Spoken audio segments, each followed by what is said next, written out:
माँ पुष्पावती गंगा में स्नान ध्यान का जो महत्व है, वो गंगा यमुना सरस्वती के जैसे कुरुक्षेत्र में और प्रयागराज में जो अदृश्य माँ भगवती वीणा वाली संगम के रूप में प्रयागराज में गुप्त रहती हैं, जो गंगा का महत्व है वही पुष्पावती का महत्व है। पुष्पत्तम स्पर्शो त्रिरात्रो पुष्तो नरः गोशस्त फलम लब्धो पुनाति शुक्लम नृप। पुष्पावती में एक सहस्त्र गौओं का पुण्य दर्शन मात्र से, स्पर्श करने मात्र से प्राप्त होता है। त्रिरात्रो पुष्तो नरः, 3 दिन का विधान जो करता है पुष्पावती तट पर रहकर, उसका पूरा कुल पवित्र होता है। ये महाभारत में वन पर्व के हवाले से हमने एक श्लोक को भीष्म पितामह और पुलस्त ऋषि के मार्गदर्शन संवाद में ये पुष्पावती पहुंच के विषय में उल्लेख मिलता है। वैसे तो जहां से ये चर्चा हमने उठाई है, यहाँ सैकड़ों नदियों पवित्र भारत में बहने वाली जो गंगा के समान जलधारा हैं, उनका वर्णन प्रयागराज, चित्रकूट, कौशल कलंजर के अंतर्गत बहने वाली मंदाकिनी, चित्रकूट के अंतर्गत आने वाले बुंदेलखंड, जिजाक मुक्ति खंड में की भूमि पर बहने वाली जो पवित्र नदियां हैं, उनको गंगा की श्रेणी में ही रखकर महत्व का दर्शन कराया। और ये उसी पुष्पावती तट पर ये ग्राम पंडोखर है, राजा मरुत की भूमि है, यज्ञ भूमि प्रक्षेत्र है, जो 20 योजन के विस्तार में ये भद्रावती नगर, जिसको भांडेर कहते हैं, हमारे पत्रकार बंधु बैठे सुन रहे हैं, भद्रावती नगर जो भांडेर है, इसी को पहले कंचनपुरी और ब्रह्मांडपुरी के नाम से जानते थे, और द्वापरांत में आकर के इसे भद्रावती नगर के नाम से नाम चलता रहा। और कलियुग के 4000 वर्ष,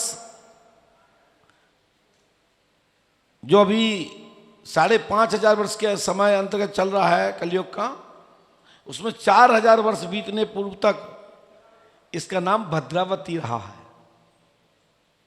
और फिर उसके बाद चलते क्रम में आज भांडीर से भांडेर हो गया है। पहले इसका नाम भांडीर था और भांडीर से अपभ्रंश होते हुए भांडेर बना है। भांडेर शास्त्रार्थ की चुनौती देता है, ऐसा शब्दकोश कहता, भांडा भांडती इति इति, ऐसा कुछ शब्द आया उसमें, यानी कि भांडेर शास्त्रार्थ करने की चुनौती देता है, शास्त्रार्थ करने में समर्थ है, योद्धाओं की भूमि है, राजा योवनास की भूमि है। जो राजा मरुत के यज्ञ में जो धन ब्राह्मणों को दिया गया था, वो ब्राह्मण लोग यहीं पर छोड़ गए, क्योंकि ले जा नहीं पाए, इतना दान दिया। वही दान से, वही धन से महाराज धर्मराज का अश्वमेध यज्ञ हुआ। और श्यामकरण घोड़ा उस अनुष्ठान यज्ञ के लिए भांडेर भद्रावती नगर से ही ले जाया गया था। और जो दतिया है, ये दंतवर्क नाम का जो राक्षस था, उसी का ही भाई महाराज शिशुपाल हुए हैं, जो चंदेरी के राजा हुए हैं। ये सगे दोनों रिश्ते में भाई हैं। और ये 3 जन्मों तक का राक्षस होने का जो वरदान दिया गया था, श्राप दिया गया था, और जिन्हें मुक्त करने के लिए हरि विष्णु को पृथ्वी पर अवतरित होना पड़ा। हमारे महामंडलेश्वर अतुलेश्वर जी महाराज बताते हैं कि ब्राह्मणों में वो ताकत है कि आशीर्वाद देते हैं तो कल्याण हो जाता है, और आशीर्वाद देते हैं तो राक्षस भी बना देते हैं। गुस्सा आ जाए तो खतरनाक। तो हमारे सनक सनंदन शरद कुमार ने शराब दे दिया, जो जय विजय नाम के जो गण थे। तो वो दतिया दंतवर्क नाम का जो राक्षस था, जो मथुरा में श्री कृष्ण के द्वारा मारा गया, और कलयुग में गामा नाम का एक पहलवान हुए हैं, वो हमारे दतिया के ही थे। और दतिया में आचार्य स्वामी जी के द्वारा धूमावती पीताम्बरा माई की स्थापना की गई, और आज पूरा दुनिया का शक्तिपीठ के रूप में, तंत्र साधना के रूप में दतिया प्रसिद्ध है। और भी मैं बताऊं, ये गुरु के पुत्र की भी तपोभूमि है दतिया, जहां भगवान शंकर का आपने दर्शन किया होगा, वनखंडेश्वर महादेव का, वो अस्तुत्थामा के द्वारा पूजित और स्थापित है, गुरु द्रोणाचार्य जी के पुत्र। और पंडोखर में जो सदाशिव पांडेश्वर महादेव की जो स्थापना पूर्व में की गई थी, वो महाराज धर्मराज के द्वारा पूजित है। कली काल में जब अत्याचारी राक्षस प्रवृत्ति के लोगों ने, मलेच्छों ने उस प्रक्षेत्र को नष्ट कर दिया, तो इतिहास कभी नष्ट नहीं होता, बीज कभी नष्ट नहीं होता। कितना भी पृथ्वी पे जलाजल हो जाए, लेकिन बीज कभी खत्म नहीं होता। इसी प्रकार इतिहास मूल कभी खत्म नहीं होता। तो समय आया तो पुष्पावती के दक्षिण दिशा से उत्तर दिशा में आकर के पुष्पावती के इस पार जब श्री राम जी महाराज अयोध्या में विराजे, तो पंडोखर धाम में पांडेश्वर महादेव पुनः बैठे, सदाशिव पांडेश्वर महादेव। और जहां आप लोग दर्शन करते हैं, ये महाराज धर्मराज के द्वारा पूजित प्रतिष्ठित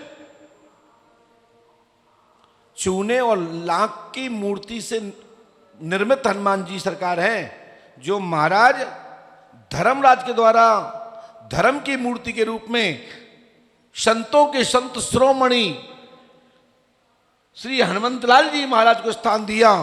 तभी इतना 18 दिन का महाभारत की एक एक रणनीति को महाधर्मराज ने धर्म पूर्वक विजय और सफलता प्राप्त की, भगवान स्वयं श्री कृष्ण योगी की कृपा से। ये पंडोकर धाम हुआ। वहीं पर सूर्य मंदिर है, जिसके निमित्त पांडव यहां रुके, जहां राजा मरुत ने 20 योजन विस्तार का यज्ञ किया था, उसी मेखला के मध्य स्थान पंडोखर है। ये यज्ञ उन्नाव बालाजी दतिया जिले में दूसरा मंदिर है। वहीं संगम है पुष्पावती और अंगोरी नाम की नदी के साथ। वहीं पर सूर्य यज्ञ, भगवान स्वयं सूर्य प्रकट हुए थे राजा मरुत के यज्ञ में। वही 5 यंत्रों के 12 किरणें वाले यंत्र की स्थापना की गई थी। क्यों की गई थी? क्योंकि पृथ्वी पर सूर्य का तप कोई नहीं सहन कर पा रहा था। महाप्रलय सी आ रही थी, पृथ्वी पर आग लग रही थी, जीव जंतु इंसान मर रहे थे। तो ऐसे यज्ञ का क्या मतलब? तो भगवान सूर्य उतरे एक क्षण के लिए और वापिस अपने स्थान पहुंचे। आकाशवाणी हुई, उसमें महाराज राजा मरुत ने सूर्य भगवान की स्थापना की। तो वो 2 सूर्य मंदिर, एक उन्नाव बालाजी में है और दूसरा पंडोखर धाम में है। जो उन्नाव बालाजी में सूर्य मंदिर है वो ब्रह्म वाला है, और जो पंडोखर धाम में है जो सूर्य वाला शिव वाला है। और जो 3 सूर्य यंत्र थे, एक पुष्पावती में ही विसर्जित कर दिया। कब? जब मुगल काल में मलेच्छों ने इसको तोड़ने का प्रयास किया, नष्ट करने का प्रयास किया, तो ब्राह्मणों ने, संतों ने, सनातनियों ने उस विग्रह को सुरक्षित रखने के लिए एक पुष्पावती को समर्पित किया, और एक सुरक्षित रखने के लिए काशी भेजा गया। और जो 5वां था वो पशुपतनाथ नेपाल भेजा गया। ये उन्नाव के जो पंडे हैं, जो वहाँ के ब्राह्मण हैं, जो वहाँ के महंत हैं, जो वहाँ का पूरा परिवार है, वो आपको विस्तार से पूछने पे बताएगा, क्योंकि वो यंत्र सब उन्नाव से ही गए थे। तो आप लोग पंडोकर धाम में जब आए, आपने बहुत सारी जानकारियां आप लेते हो।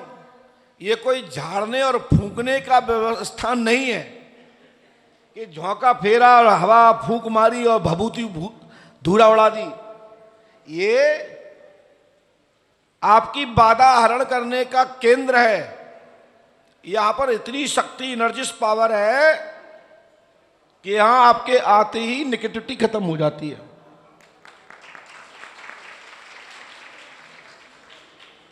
तो आप सभी लोग समझी गए होंगे मैं क्या कहना चाहता हूं, कि आप लोग यहां अपनी समस्या का समाधान पाने तो आए ही हो, साथ साथ आपकी एक तीर्थ यात्रा हो जाती है। वो तीर्थ यात्रा के रूप में, तीर्थ के रूप में पंडोकर धाम है।